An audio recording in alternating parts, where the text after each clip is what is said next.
Hello, I'm Father Joe Roesch of the Marian Fathers of the Immaculate Conception. Thank you for joining us as we continue with our year-long journey reading the diary of St. Maria Faustina Kowalska from beginning to end.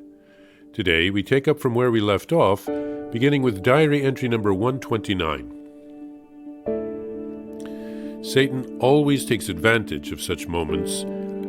Thoughts of discouragement began to rise to the surface. For your faithfulness and sincerity, this is your reward? How can one be sincere when one is so misunderstood?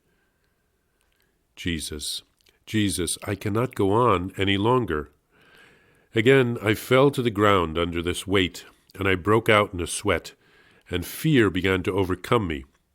I had no one to lean on interiorly.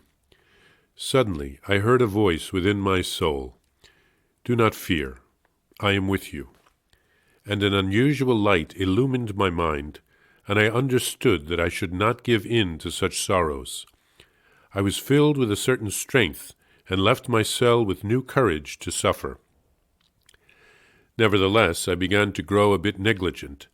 I did not pay attention to these interior inspirations, and tried to distract myself. But despite the noise and the distraction, I could see what was going on in my soul. The Word of God is clear, and nothing can stifle it. I began to avoid encounters with the Lord in my soul, because I did not want to fall prey to illusions. However, in a sense, the Lord kept pursuing me with his gifts, and truly I experienced alternately torture and joy. I make no mention here of the various visions and graces God granted me during this time, because I've written this down elsewhere. But I will simply mention here that these various sufferings had come to a peak, and I resolved to put an end to these doubts of mine before my perpetual vows. Throughout my probation, I prayed for light for the priest to whom I was to open up my soul to its depths. I asked God that he himself would help me and grant me the grace to be able to express even the most secret things that exist between me and him, and to be so disposed that, whatever the priest would decide, I would accept as coming from Jesus himself. No matter what judgment he would pass on me, all I wanted was the truth and a decisive answer to certain questions. I put myself completely in God's hands, and all my soul desired was the truth.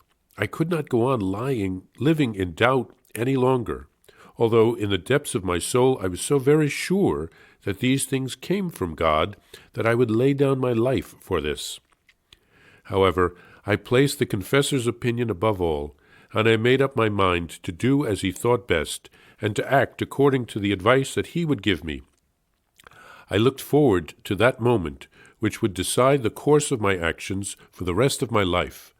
I knew that everything would depend on this. It mattered little whether what he would say to me would be in accord with my inspirations or quite the contrary. This no longer mattered to me. I wanted to know the truth and follow it. Jesus, you can help me. From this moment I have begun anew. I conceal all the graces within my soul and await whomever the Lord will send me. With no doubt in my heart, I asked the Lord himself to deign to help me during these moments, and a courage of sorts entered my soul. Here St. Faustina writes that Satan would take advantage of her difficulties with her superiors and others to try and drive her to discouragement and despair. Her life was truly a crucible. She suffered in many different ways. But Jesus would not allow her to break. He stepped in with special graces when needed, and he reassured her. Then, St. Faustina, because of the graces she had received, could perceive God's presence in her soul, but she tried to avoid Jesus, to not fall into illusion. She writes of not recording all the graces she received in this part of the diary because she had written them in other parts of the diary. The footnote reveals that Satan had appeared to her as an angel of light and had convinced her to burn part of her diary, probably telling her that it would not be a humble thing to write such graces down. Father Sapachko had asked her to keep that diary. He was away on a pilgrimage to the Holy Land at that time. Before she had met Father Sapachko, she had not been taking notes for a long time on her visions and her experiences, but he ordered her to do so that he could have time to discern what was going on in her soul. After she had burned part of the diary, Father gave her the penance to reconstruct the part that she had burned. So then she would alternately write about the past and then about current experiences, and thus the diary does not unfold in chronological order. As it came time for her to make her final vows, her definitive commitment to the congregation, she prayed fervently for a priest who would help her to put her soul at peace, to help her know truly whether the visions came from God or not. And God did hear and answer that prayer. But in the meantime, God himself gave her his reassurance.